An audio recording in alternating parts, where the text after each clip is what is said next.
Pohon palem merupakan simbol keindahan Indonesia. Kemegahan pohon palem adalah sebagian dari keagungan alam. Ironisnya, ada juga pohon palem yang jadi simbol kehancuran lingkungan.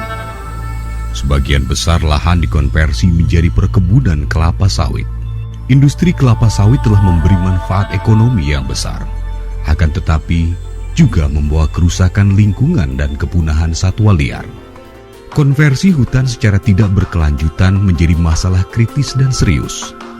Namun, terdapat spesies palem yang lain yang dapat menjadi solusi terhadap kerusakan lingkungan. Desa Sipiro di Tapanuli Selatan terletak berdekatan dengan salah satu sisa hamparan dari hutan hujan tropis Sumatera.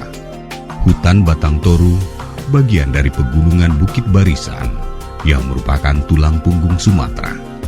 Masyarakat di sekitar Batang Toru bergantung pada hutan yang menyimpan air hujan, sekaligus mencegah banjir dan erosi. Sementara sebagian dataran rendah di hutan Batang Toru dikonversi untuk perkebunan kelapa sawit. Penduduk di dataran tinggi Sipiro berusaha untuk melindungi hutan mereka dengan mengubahnya menjadi sumber pendapatan tanpa mempengaruhi ekosistem alami.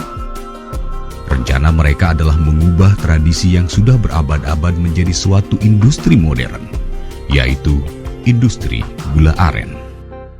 Bagi Conservation International Indonesia, aren merupakan jenis tumbuhan yang sangat penting, terutama bagi Kabupaten Tapanuli Selatan dan Mandeling Natal.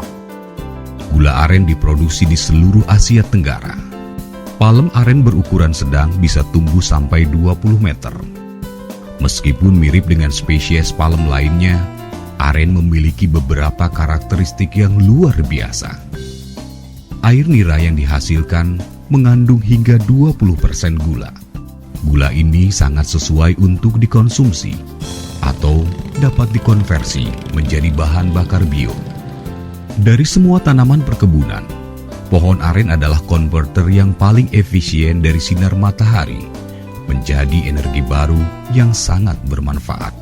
Struktur daun yang unik menyerap persentase tertinggi dari sinar matahari yang tersedia. Sistem akar yang kuat menyerupai jangkar berfungsi untuk menyerap air dari bawah tanah, memungkinkan pohon ini berkembang di tanah yang terdegradasi. Akar ini membantu untuk mempertahankan air dan menstabilkan tanah, melindungi dari banjir dan tanah longsor. Produktivitas air nira yang tinggi menjadikan palem aren berpotensi besar dalam menghasilkan pendapatan dan menjaga lingkungan. Untuk penduduk di Asia Tenggara, aren memberikan banyak manfaat dalam kehidupan sehari-hari. Ketika diproduksi menjadi sirup atau gula aren menjadi pemanis kue dan saus. Air nira juga dapat difermentasi menjadi minuman segar untuk memeriahkan acara-acara sosial. Tapi, gula aren bisa lebih dari sekedar bahan makanan cemilan. Bahwa aren adalah sebuah tanaman yang sangat menjanjikan masa depan yang baik untuk masyarakat Tapanuli Selatan. Karena aren ini memberikan harapan penghasilan yang luar biasa bagi para petani. Kami semenjak 4-5 tahun yang lalu sudah mulai mensosialisasikan agar masyarakat Tapanuli Selatan, khususnya Sipiro, Arsi, dan Maracar untuk lebih giat menambah populasi tanaman aren di daerah yang saya sebutkan tadi. Menurut hitung-hitungan sederhana bahwa pohon aren ini dapat memberikan penghasilan yang sangat luar biasa, di mana 1 hektar tanaman aren itu penghasilannya bisa setara dengan 3 hektar sawit. Konsumen di seluruh dunia menjadi prihatin tentang gula rafinasi dalam makanan mereka. Dengan tren masalah obesitas dan diabetes yang meningkat, profesional kesehatan mempromosikan diet dengan menggabungkan biji-bijian dan gula alami. Gula aren menduduki peringkat pemanis alami yang paling sehat. Tidak seperti gula halus putih dan sirup jagung, gula aren tidak menyebabkan lonjakan tiba-tiba dari kadar glukosa darah yang dapat menyebabkan obesitas dan diabetes. Di Indonesia dan di luar negeri, permintaan gula aren meningkat dari konsumen yang sadar akan kesehatan. Namun, pasar untuk produk gula aren tradisional masih musiman dan tidak stabil. Harganya gula aren ini kadang-kadang murah. Nah, kadang-kadang masyarakat daya belinya kurang. Jadi kalau dikasih permodalan mungkin pada saat nanti harga turun bisa di-stok dibantu permodalan. Itu kira-kira Pak. Sekarang, warga Sipiro ikut serta dalam proyek percontohan untuk memasuki pasar yang lebih luas. Warga dari desa di dataran tinggi terpencil akan kerjasama untuk menggunakan teknologi sederhana yang inovatif untuk mengubah panen aren tradisional mereka menjadi industri yang lebih berkelanjutan dan menguntungkan. Sebuah perkebunan aren yang layak tidak dibatasi oleh luasnya lahan. Yang diperlukan hanyalah tenaga manusia dan ketersediaan transportasi ke fasilitas pengolahan. Satu pohon dapat menghasilkan sampai 50 liter air nira setiap hari. Tetapi fermentasi bisa merusak air nira hanya dalam beberapa jam. Penyadap gula aren harus segera memasak air nira menggunakan kayu bakar. Sebuah proses yang tidak efisien dan boros. Untuk menghasilkan gula aren pada skala industri, jumlah besar air nira harus tetap diproses di sekitar perkebunan. Pengolahan air nira berkualitas tinggi di desa tidak membutuhkan ilmu roket, tapi memerlukan kompor roket. Kompor roket adalah alat pemanas yang sangat sederhana dan cukup efisien, dibuat dari batu bata dan bahan murah lainnya.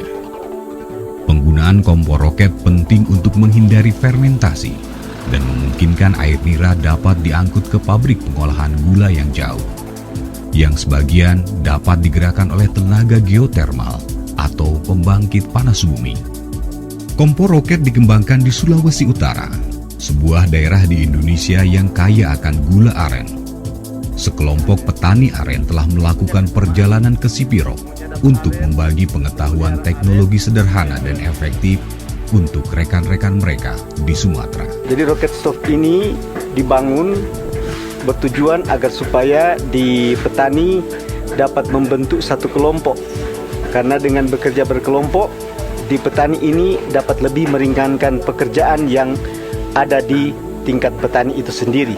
Sekelompok penyadap akan mengumpulkan sumber daya manusia untuk membangun dan mengoperasikan kompor. Dipanaskan dengan kayu limbah atau bahan pertanian lainnya, kompor roket memudahkan ekonomi berkelanjutan untuk produksi gula aren. Kontrol kualitas yang ketat sangat penting bagi produk untuk mencapai sukses di pasar ekspor. Air nira harus sering diuji kandungan gula dan keseimbangan pH-nya untuk menjamin produk akhir yang berkualitas dan stabil. Dengan kontrol yang konsisten di sepanjang rantai pasokan, air nira dari desa-desa yang paling terpencil dapat tersedia untuk pasar yang menguntungkan di seluruh dunia.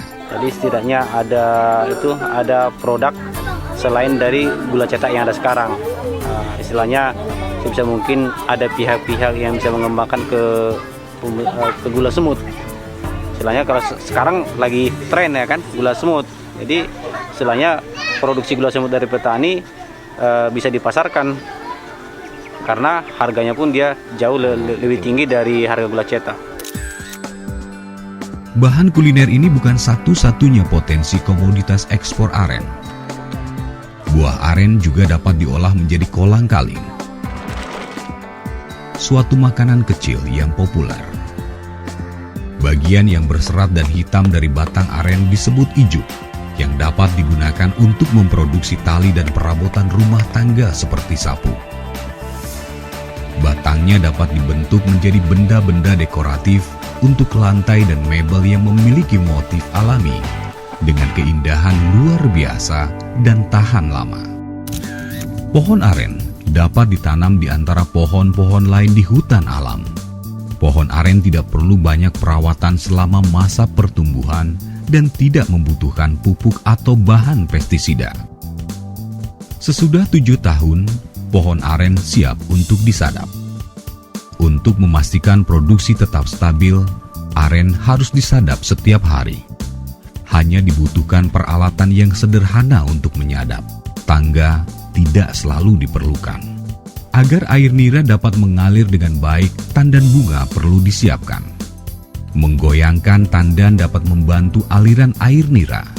Pemukulan dengan palu kayu dapat melancarkan aliran air nira. Sesuai tradisi kuno, para petani sering bernyanyi untuk mengundang roh beramah tamah. Kalau orang tua kita, bapak kita dulu, lagunya menggual di hartonya, menganggut di mange-mangenya katanya. Itu baru bisa dibilangnya berair apa itu. Ketika cabang yang bengkak dengan air nira itu dipotong, harus dikerjakan dengan hati-hati agar air nira dapat dikumpulkan dalam bambu. Dengan sedikit pemeliharaan, pohon aren akan menghasilkan kuantitas air nira yang dapat segera didagangkan setiap hari selama beberapa dekade. Sebuah hutan alam yang diperkaya dengan pohon aren menjadi nilai tambah yang penting bagi masyarakat. Perkebunan aren yang produktif tidak dapat dipisahkan dengan hutan alami. Pohon aren dapat tumbuh di antara tumbuhan lainnya seperti kopi atau tumbuhan flora alami, melindungi keanekaragaman hayati sekaligus menghasilkan pendapatan bagi masyarakat. Penduduk di Sipirok mengharap agar perkembangan pohon aren bisa memberikan keuntungan kepada ekonomi setempat. Ada pun nanti pemasaran di daerah-daerah ini dikembangkan minimal itu koperasi swasembada untuk ibu-ibu, pekerjaan ibu-ibu ini biar terus berlanjut. Gimana caranya untuk ekonomi, mengenai ekonomi daerah. Itu yang diminta sama ibu-ibu, harapan dari ibu-ibu. Aren menurut kami adalah tanaman anugerah dari Tuhan Yang Maha Kuasa, dan tidak semua daerah memiliki aren sebagai tanaman endemik. Tapanuli Selatan adalah sebuah daerah yang diberi Tuhan anugerah mendapatkan banyak pohon aren sebagai tanaman endemik. Saat ini Conservation International Indonesia sedang menjalankan program Sustainable Landscape Partnership, di mana melalui program ini kita menginginkan agar pembangunan yang ada di Tapanuli Selatan dan Mandelik Natal tetap menjaga lingkungan sebagai kapital alam, mereduksi laju emisi gas rumah kaca, dan meningkatkan pendapatan masyarakat. Aren yang menjadi sahabat setia hanya memerlukan pemeliharaan sederhana, selalu siap menjamin penghasilan untuk kehidupan yang sejahtera. Pohon aren adalah solusi yang manis demi pengembangan ekonomi masyarakat yang berkelanjutan.